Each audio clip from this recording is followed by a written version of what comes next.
Hello everyone, my name is Page Yan. I'm a PhD candidate at the University of British Columbia. Today, I will be presenting our work NEO-3DF, Novel Editing-Oriented 3D Face Creation and Reconstruction.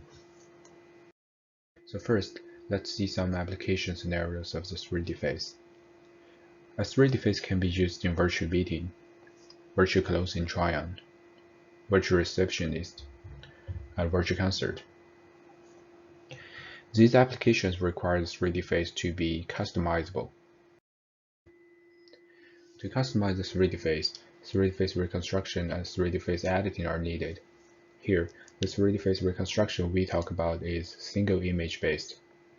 For single image 3D face reconstruction methods, the input is a 2D face image, and the expected output is a reconstructed 3D face, which is a 3D mesh structure.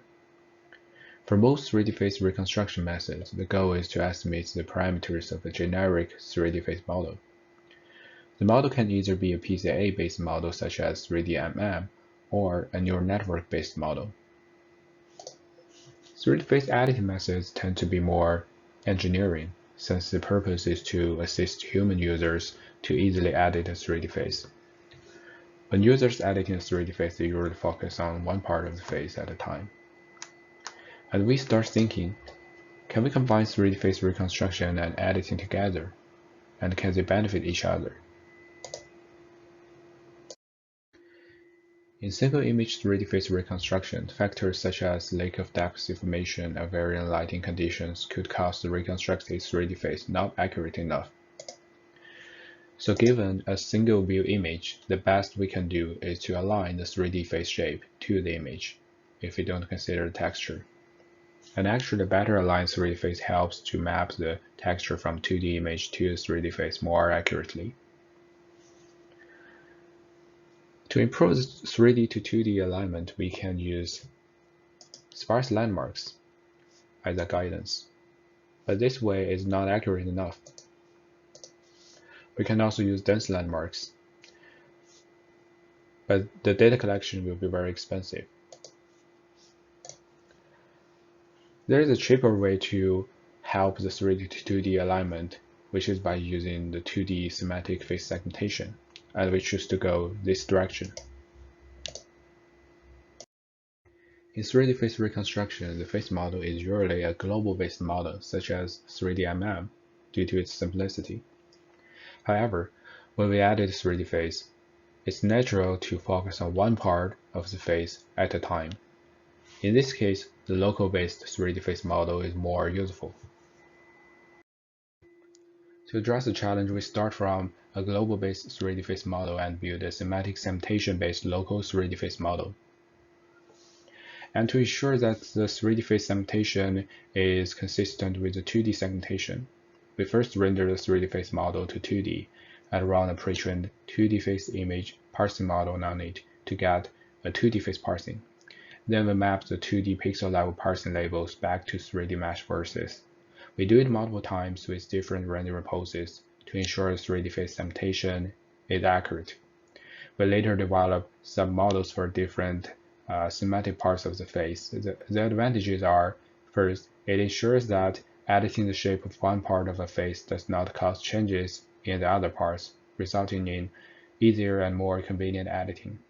Second, it allows us to improve the 3D reconstruction accuracy through training using 2D supervision.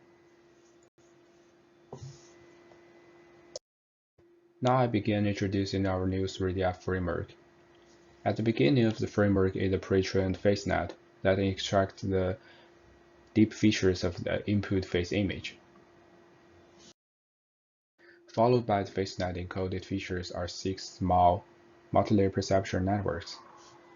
We call them the part encoders, corresponding to the 6 parts in our 3D face model. Their goal is to disentangle the encoded face representation and further extract part-related information. We call the extracted part-related information the part latents. We manually define some face editing controllers and use a mapping module to map the value of each editing controller to the part latent space as latent offsets. The mappings are learned on a dataset with 3D face shapes. These offsets are added onto the original estimated part latents. The edited part latents are then passed to the corresponding part shape decoders to get the corresponding shape. The part shape decoders are pre-trained through variational autoencoder learning on 3D facial part shapes. Because part decoders are trained separately, we also need to estimate the relative locations of each part to the overall face shape. This is done by using a multilayer perception-based offset regressor. The input of the offset regressor is the latent of the overall face part, and the output are the offsets to each of the rest face parts. We can connect a 2D face parsing module to the input image to get the 2D face parsing mask, and use differentiable rendering to render the 3D face segments as 2D face parsing mask. Then we can compute a parsing loss to be used in improving 3D to 2D part alignment. But there is a problem with the blending module. That is because we use traditional optimization-based method called ARAP to develop our blending module for fusing all the parts together. And this method is originally not differentiable. We developed a differentiable version of ARAP to allow our entire framework to be end-to-end learnable in a backpropagation algorithm.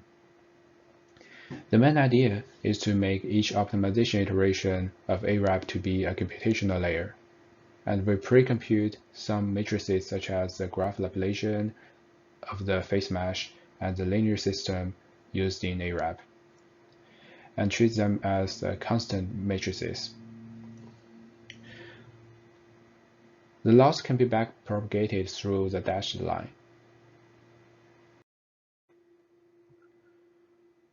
The datasets we used are two image datasets of faces.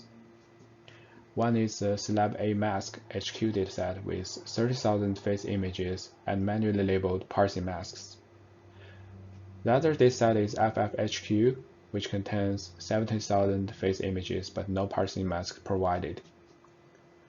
We use deep 3D-MM method to regress 3D-MM coefficients to generate the corresponding 3D face shapes to train our variational autoencoders.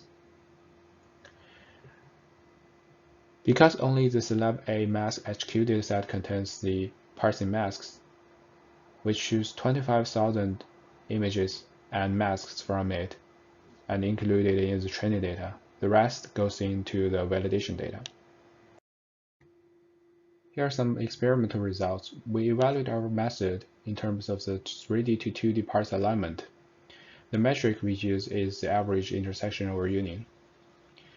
As we can see in this table, the proposed method achieves higher intersection over union compared with global-based methods such as deep 3D-MM and part-based methods such as PB 3D-MM and LDVE.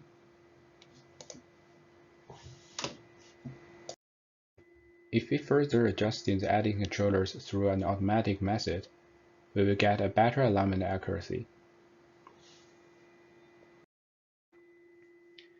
This example demonstrates that the global-based model tends to misalign the face parts, such as the lips, whereas our method can achieve better aligned parts due to its flexibility.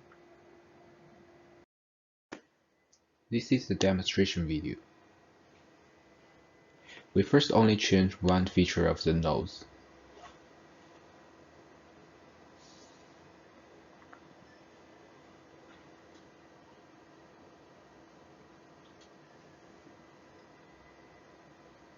Then we change multiple features at the same time.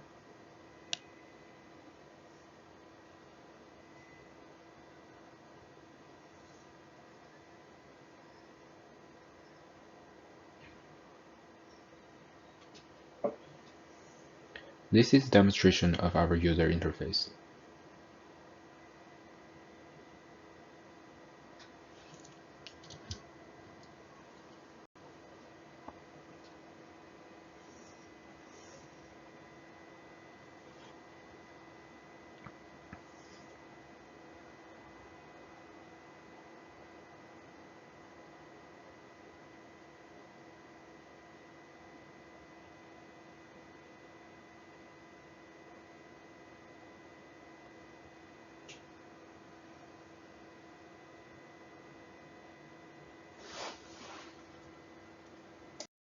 Thank you very much for watching this video. You are welcome to visit our project homepage. Our code is open source for no commercial purpose.